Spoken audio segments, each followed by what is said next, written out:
Hello, it's nice to see you. I thought I'd send you a video newsletter instead of you having to sit there and read. I thought it'd be nice to have a face-to-face conversation.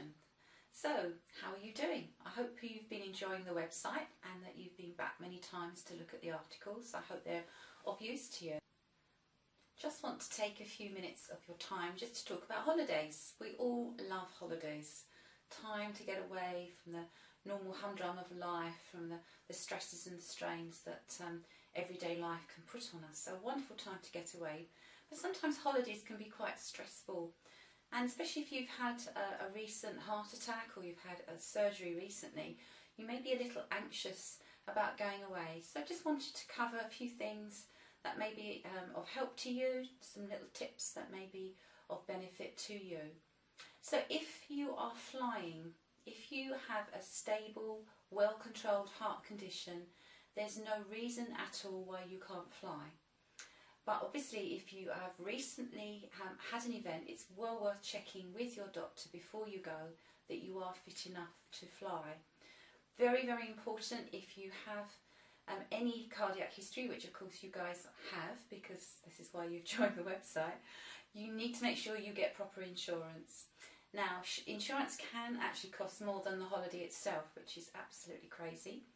And if you think about it, you are actually less likely to have any events than those who are, quote, normal or have no cardiac event because you are well looked after, you have a controlled condition, you're taking medication for it. So in theory, you should actually not be paying the higher premiums, but unfortunately, insurance companies don't think of it that way.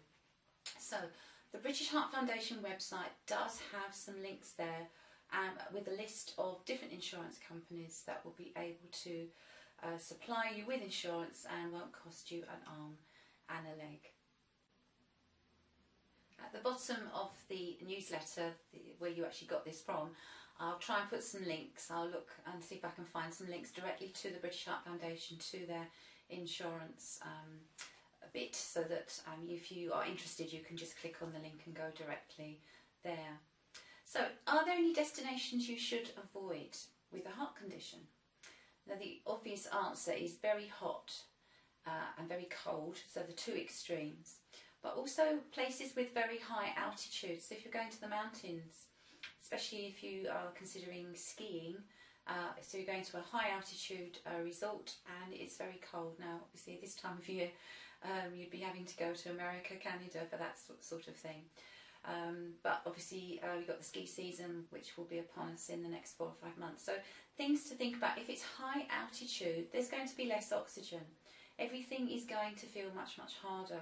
So if you're unsure, do take advice. It's also very, very important, of course, if you are going to very hot climates, that you drink plenty of fluid, that you stay out of the sort of the midday sun. We've got the saying, mad dogs and Englishmen go out in the midday sun, so try and avoid that midday sun. If you can get inside, have a little siesta, or just get into the shade, it's really, really important. So travelling, when you travel to your destination, you need to make sure that you have a good supply of medication. So, and obviously in the last few months we've had holidaymakers being caught out, either because we had the volcano where people were stuck abroad for a week or so longer, or holiday companies of course going bust, very recent event.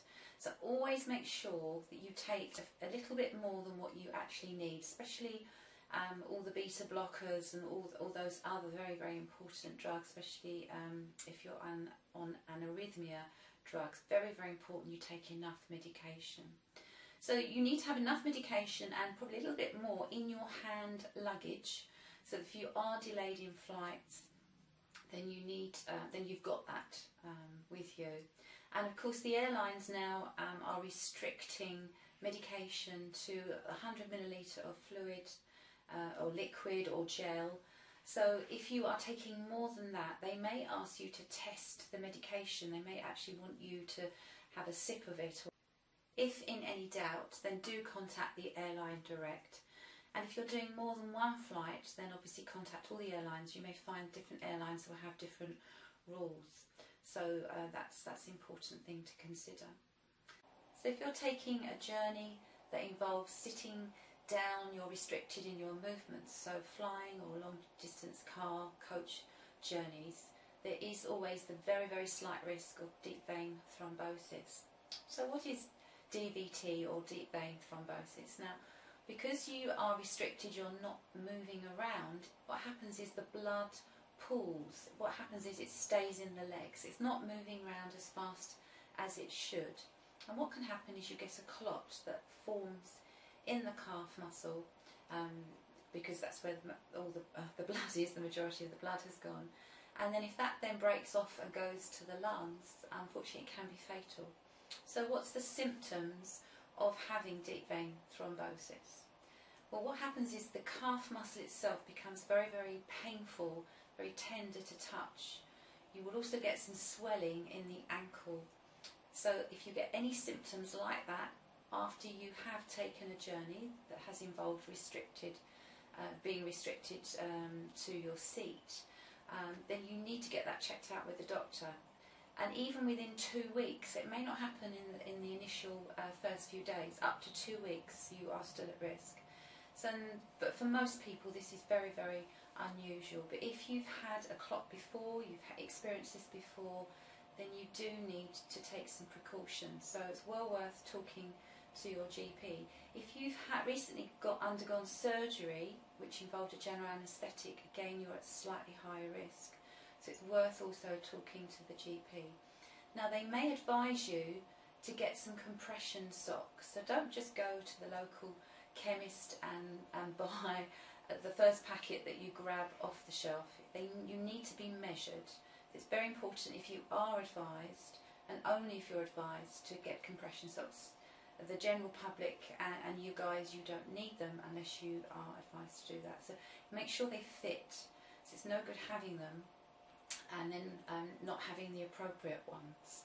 So if you're travelling and you are not going to be wearing compression socks, or even if you are wearing compression socks, things to remember: get up as often as you can, certainly at least once an hour.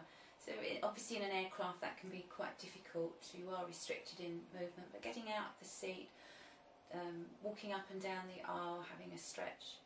Other things that you can do, very, very simple exercises that you can do sitting down. So you want to stretch your legs out as far in front of you as you can, and then just pushing your toes down and lifting your toes up.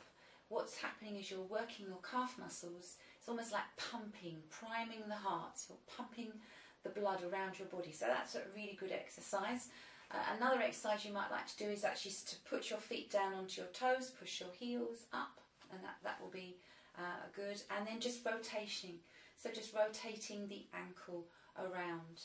So they're very, very simple exercises. And then again, lots and lots of airlines now are actually having those exercises. They're all part of the in-flight entertainment, as it were, showing you those exercises. You'll find the cards in the seat. But this would also apply if you're on long coach journeys or on a long car journey. You know, stop every couple of hours, take sort of 15, 20 minutes just to have a stretch, get the blood pumping around your body again. One very last thing just like to mention are those of you who have ICDs and pacemakers. It's important that you don't walk through the metal security devices that they have now. You do need to be telling the airport staff that that's what you've got. I'm sure you're all very well aware of that. If you've had a stent, you are fine. You can walk through. They won't be picked up. There won't be any problems. So again, if in doubt, always talk to your GP practice nurse. But especially you guys with pacemakers, ICDs, I'm sure you're very well aware of that. So it was really nice to see you all again, and hopefully you will be coming back to the website to look at all the different things. I've got lots of new ideas on what I'd like to do, but I'm always very, very keen to hear from you. So please do email me. So you can get me, I'll put the link at the bottom of this newsletter, so you can email me there. And I'm very keen, as I say, to hear from you. So have a great summer, whatever you're up to, whether or not you are staying at home for August, going away in September. But have a wonderful, wonderful summer, and do stay safe. I look forward to speaking to you soon.